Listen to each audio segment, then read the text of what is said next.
Welcome to Why Not Us podcast. It's your host. Ooh, it just started again. Listen, I don't know why they just started again, but it That's just started okay. again. It's your host, Ken J. It's Why Not Us podcast. And today we have Lee Miller. How are you doing? How are you feeling mentally?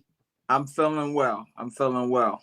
Good, good. All right. So listen, I saw you on Instagram with your son, and I just love how you was just taking care of him. I just love the connection. And I'm like, man, we need more people like you. You know what I'm saying? Like we really do. So that's why I hit you up in your inbox because it just touched me. I loved it. I smiled. You know what I'm saying? It was a joy just seeing that. So that's why I asked you to come to the platform, you know. Thank you So for the invite. most definitely. So it's all about father and son connection. So when you hear son and father connection, son and dad connection, what do you think about? Um, whether it's a father and son connection or a father and daughter connection, the reason why I say that is because you've seen a few of my other Yeah. videos. I have a daughter as well. But it's really just been given. It's given a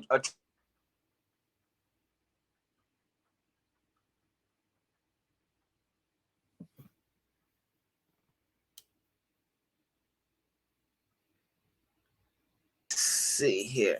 Okay. Yeah, I don't know. Yeah, but my definitions of being a father is it's to be given a tremendous responsibility to treat another person with a protective care. I mean, it's allowing yourself to be both a teacher and a student in their lives, because see, we as parents, or me as a father, um my I didn't teach my children how to be children, but they taught me how to be a parent. So Mm. that's why I said you have to be a student in their life, because at different sections of their life, you're gonna be like, hey man, what's going on with my kid? What's going on? You got to get back in there. You got to learn. You got to study what they're doing. You got to be a student, but then at the same time you got to be a teacher, because you have to influence and give them some type of impact, that so they can never go into the world like TK Kirkland said, who raised you? Like who raised you? Like where are your foundations? Where are your values? Like you ain't got no home training. And as a father, that's my responsibility, and that's my definition of being a father, and understanding that as their father, it's my job to serve.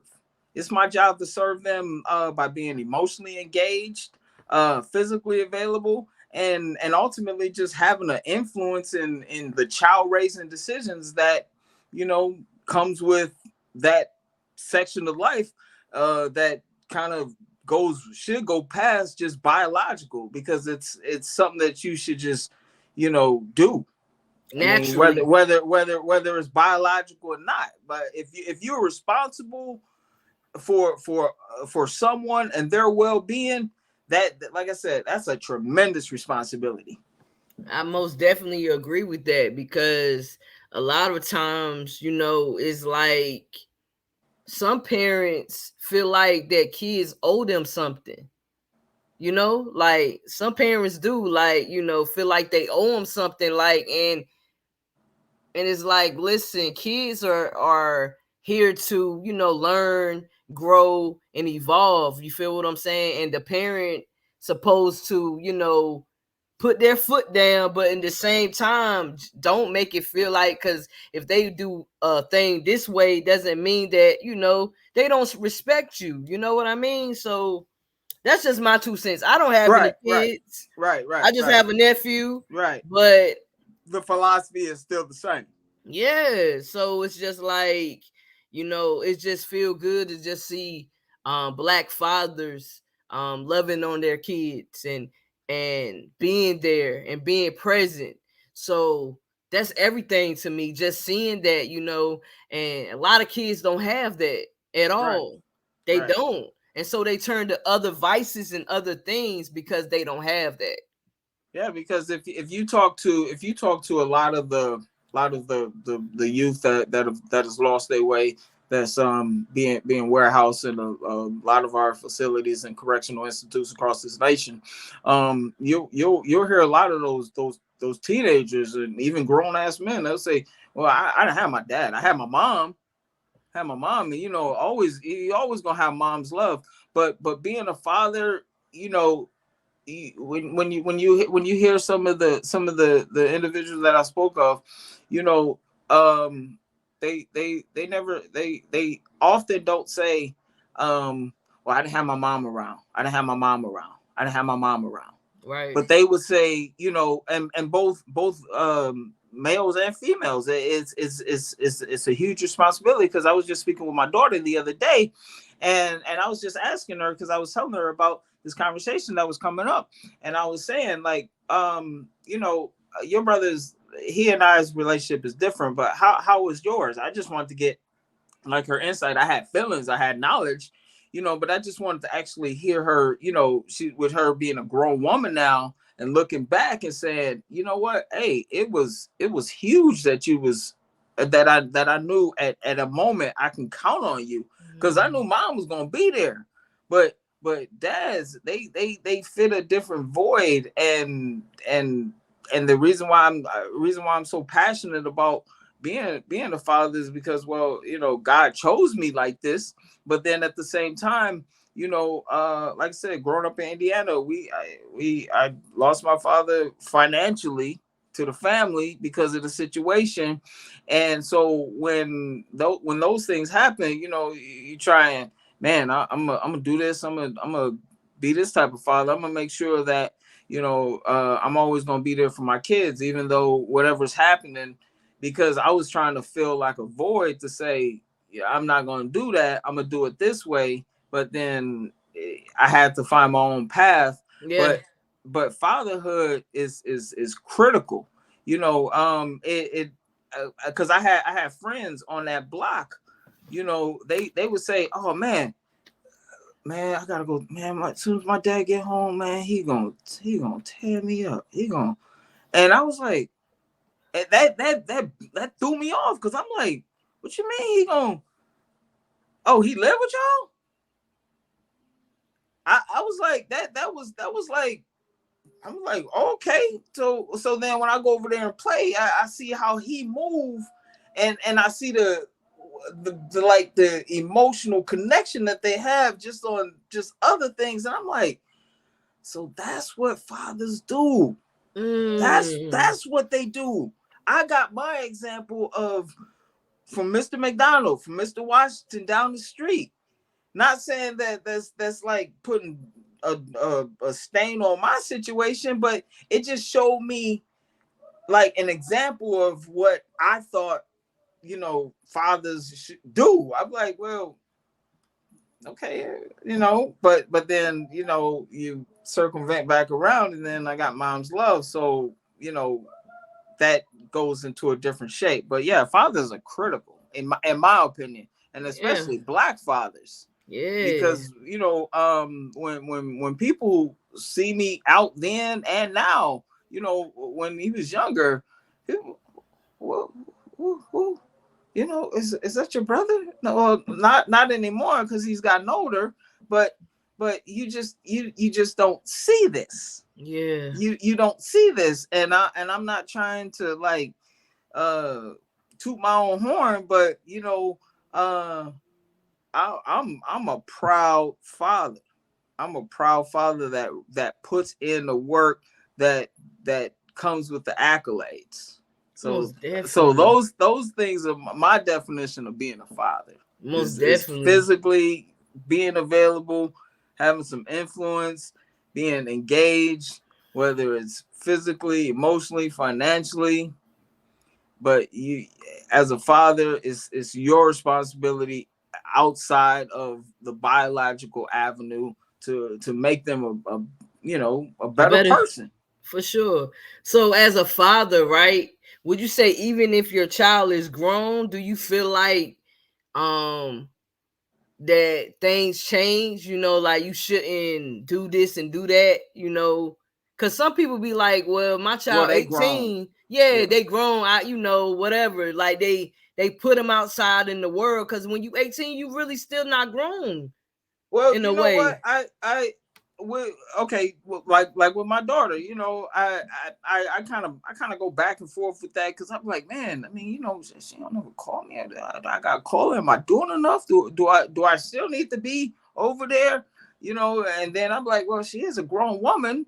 Yeah. But then at the same time, it's just establishing that bond then and now that makes them just carry that level of appreciation for you throughout their life.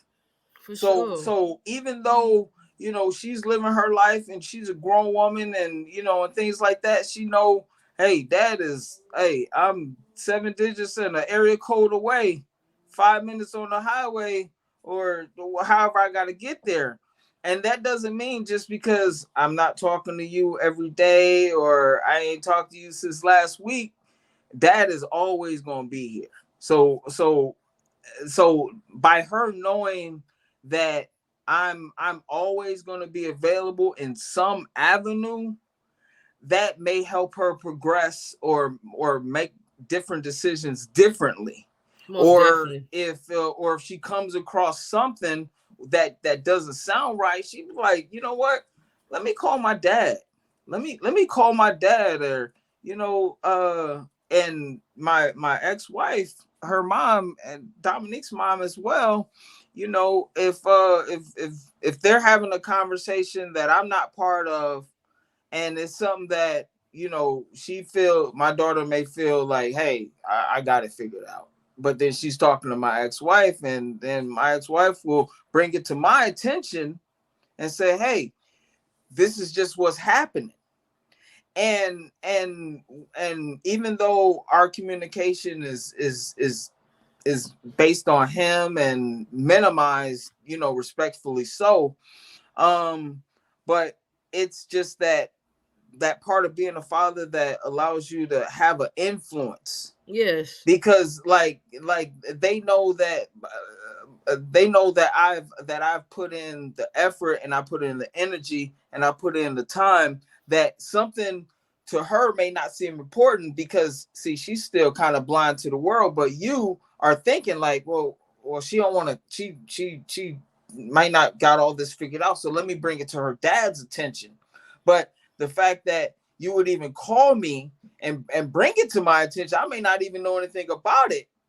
And then, but that goes to show the respect that she has for me as her father, to say, well, you know what, Leroy, I really don't understand it all the way, or I think she's got it figured out. But what do you think about this? Yeah, and that's key. It's just the fact that she still values my input on it, because I may tell her, no, well, go left instead of right, go up instead of down, spend 30 instead of 50. Most definitely. So that's what I mean, having an influence, and that influence can be at 7, 17, 27, 37. My daughter called me 2 weeks ago. Dad, I got a flat tire. I said, did you call me? Did you call me because you can't change it? She said, no, I called you because I'm gonna change it, but I want another car in front behind me while I'm changing it. Most definitely. Then I was like, well, she said, because you always told me the most dangerous place to change the tires on the freeway.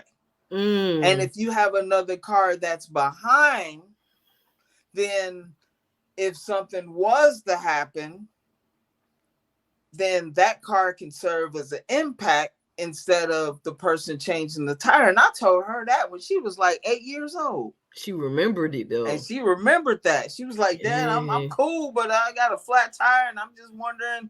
And then I got to talking to her. And I was like, where you at? You really want me to come out there? And she was like, no, Dad, I got it. I got AAA.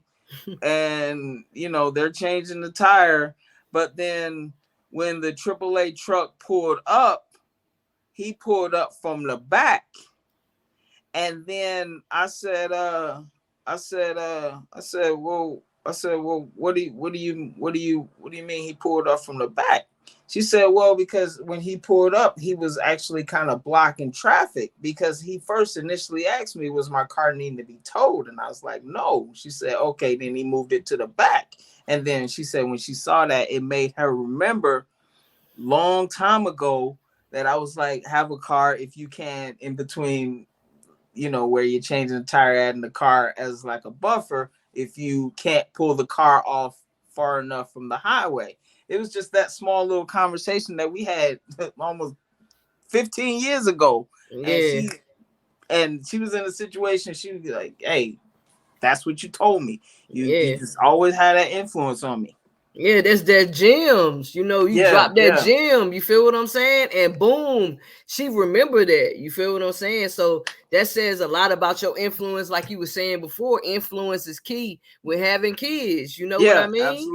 Absolutely. Like for real. So with your son, what's something that you learn from your son on a day-to-day basis, like from him? Like, what is something that you learn from him? Like, I would have to say that I learned patience. mm. I learned the absolute definition of patience. Because the way he moves and the attention to detail that is required for him to go about his day, it does take a level of patience. But then I'm also learning that patience from him in the sense that I see how he moves. He takes his time. He makes sure that every step that he takes, because even though he does have a physical disability, he does have an awareness that there is a consequence that if I fall. So let me take my time to get to the next step. Let me, even if he's making a decision, let me take my time, because this is the way I move. So then I start incorporating that as, if he's taking his time, then I can take my time, because I'm not going to get him through whatever situation we're in physically no faster than he's going to go. Right. So it teaches me a level of patience that kind of supersedes a lot that ultimately shapes our relationship. Yeah, patience is key. Patience is key. A lot of people don't have patience, and you do have patience. You know what I'm saying? That's on display. Like I like when he had got up early that morning. Early that morning, and he was he was like, man, I just love the conversation you was having with him. You know what I mean? Yeah, Like, those conversations, you know what makes it the most genuine is the fact that, I mean, and I love anything positive that people do with their children, the small children, adult children, and things like that. But I think what makes it genuine is because I can't tell him to do that. I can't. He doesn't. I can't be like, okay, all right, I'm about to turn the camera on. Okay, hug me this way. Yeah. Okay, I need you to move your body this way so we can get the likes and the comments. I can't tell him any of that. It's All natural. this is just a natural, just the way he is as a person, and just the way I flow with it, and the way we merge it together is the result of a lot of those videos that you see, and conversations in the car, like at the grocery store and getting in the car. Those are real conversations. Those are not like, hey, all right, let's do it again. We didn't do it right. Those are real conversations. And then I might pull the camera out and edit it a little bit, but those reactions are real. Those are genuine. Those are genuine. I see it and I feel it. You know what I mean? Like, I see it. I see how he loves you. He trusts you. You know what I'm saying? I see it. And so that says everything about you and the love that you give to him. Well, So I play it, it's more of yeah, it is a level of love that I give to him, but it's more of what I feel he deserves. More it's more of what he deserves than what I want to give. Because there are sometimes, many times, last night where I'm like, I got no more to give. I got no more to give. But you are in a position of you deserve this because we'll have a situation where he's just involved in this situation with his disability, and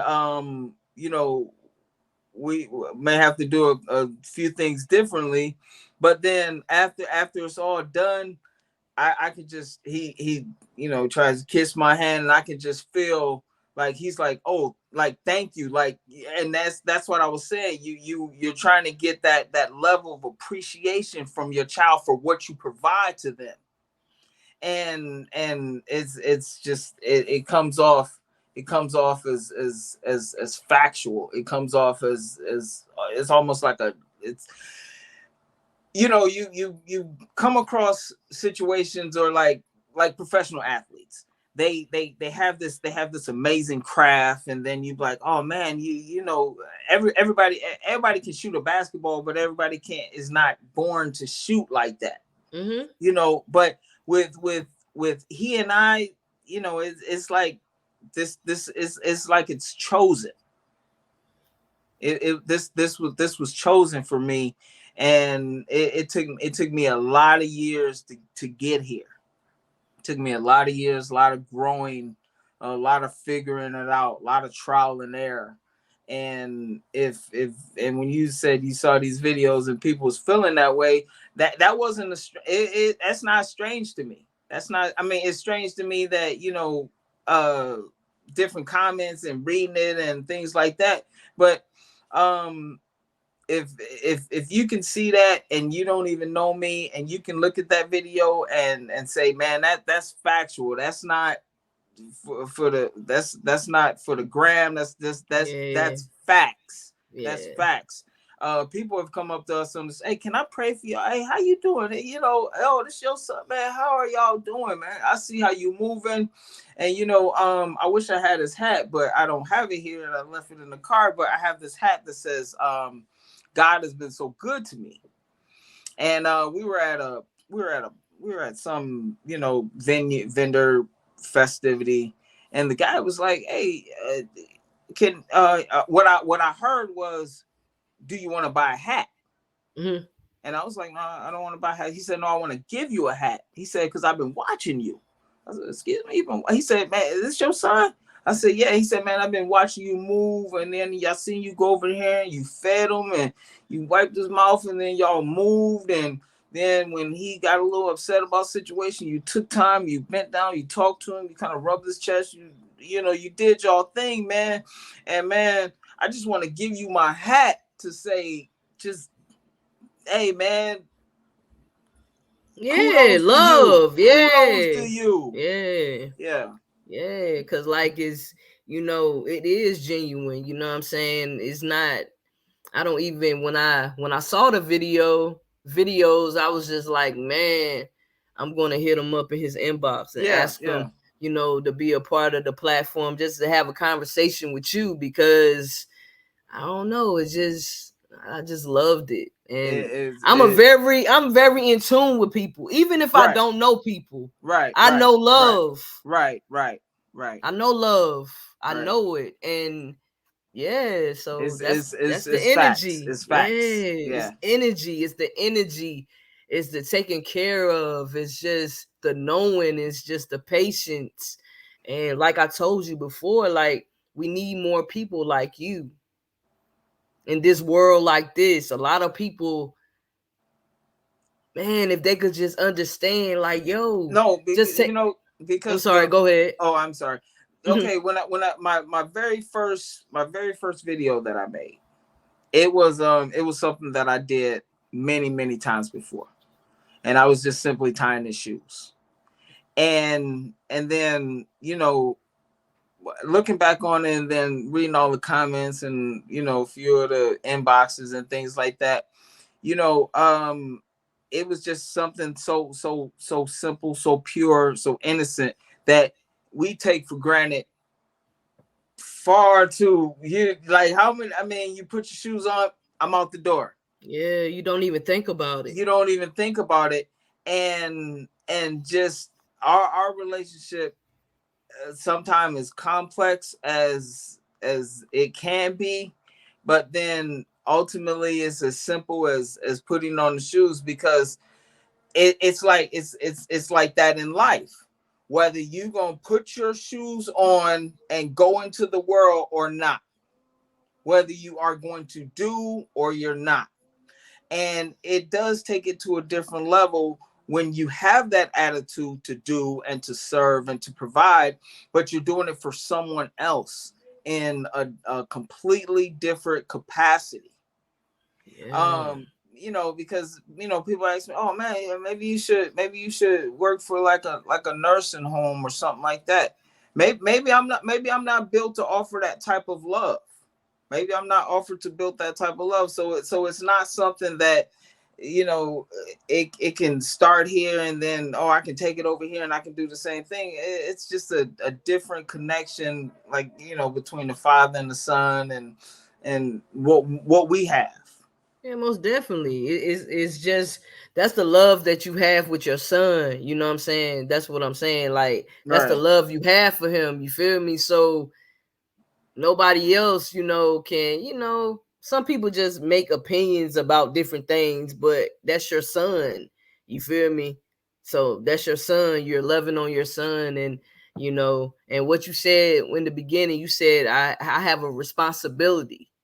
Yeah. I have a responsibility. A lot of people, when they think about responsibility, they run. Well, I can concur. I can concur on that, because, you know, I was 22 years old. I was 22 years old when my son was born in 1997.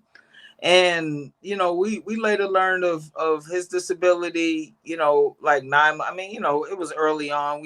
He had some Yeah. little situations at birth, but, you know, we moved past it. And then, you know, when he got older, we was like, okay, there's something that's just not lining up. So when we got everything squared away, and we were told the first time that I ever heard of spastic quadriplegic cerebral palsy is what he Okay. has. Okay. He has, as they say, the most extreme level of cerebral palsy, because, you know, you see someone with cerebral palsy, they may have it in maybe their arm or their leg, or, you Mm-hmm. know, or they may have a elongated foot or something of that nature.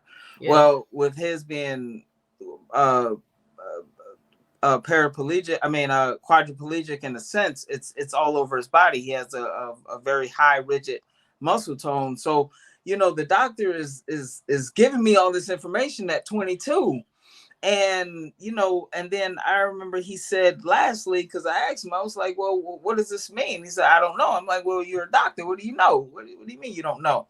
So he said, you can ultimately be, you know, he can live his life.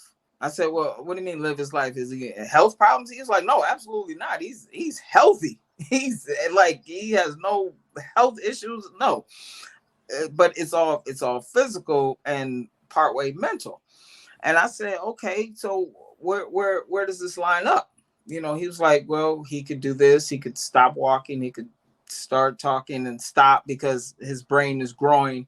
And the cerebral palsy, the way the damage to the brain is, you know, like I said, he can walk, he can stand and then not stand. He can gain a trunk control, then lose it, or his arms can be straight and then they can go in. It's different levels. I was like, so okay, you're still not telling me. He's like, okay, I'll say it like this: he could have a connected, independent life, or you can be responsible for him for the rest of his life. Mm. And it went back to that word responsibility.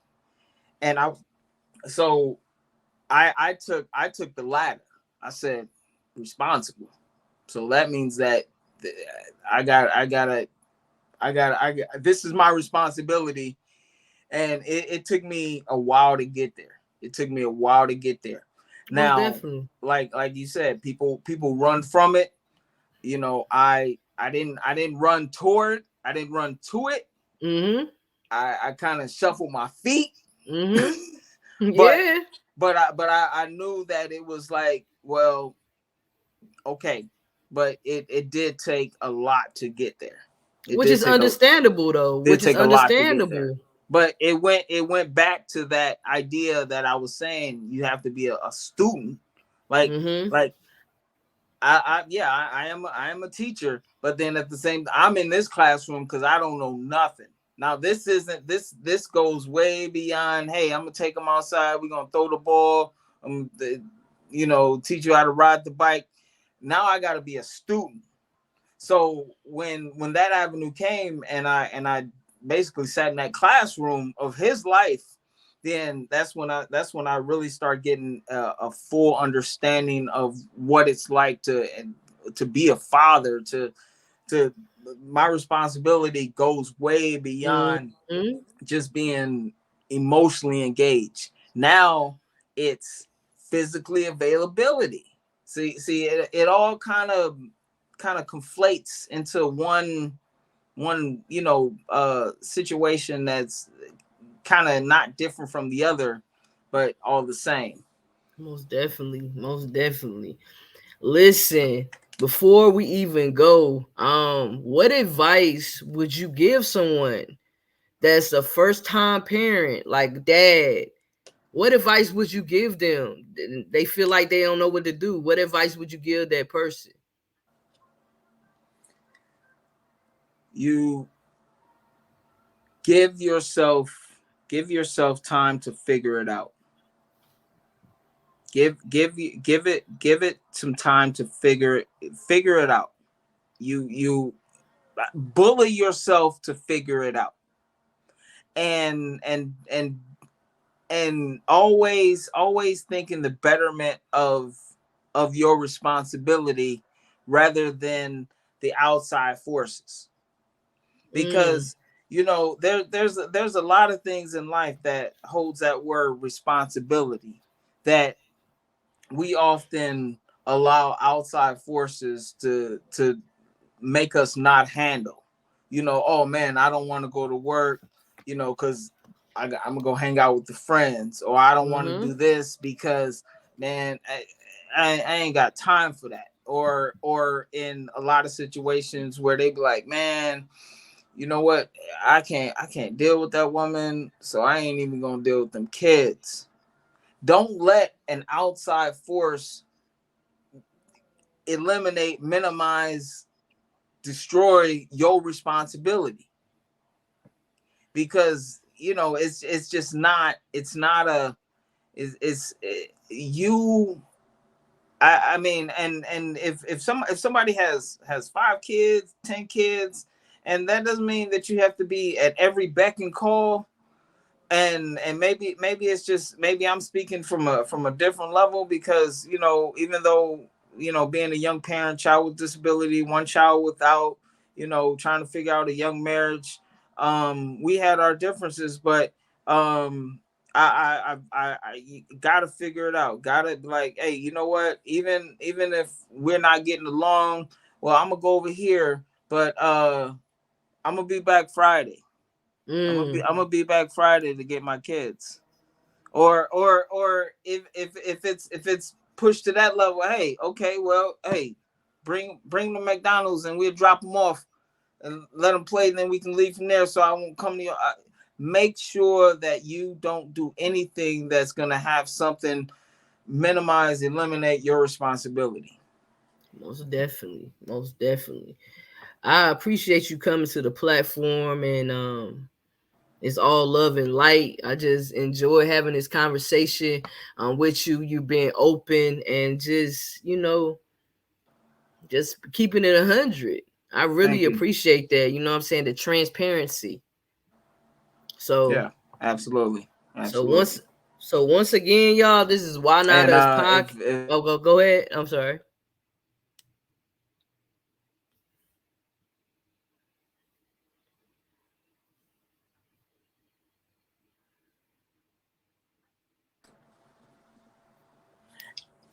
Okay, there we go.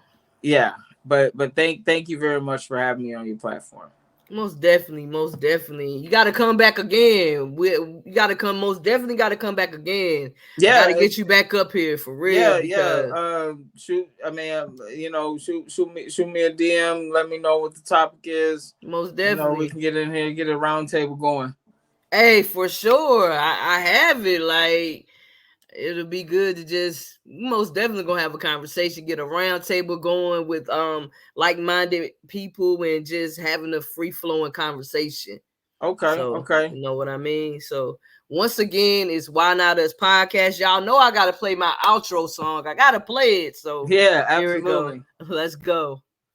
You can be what you wanna be.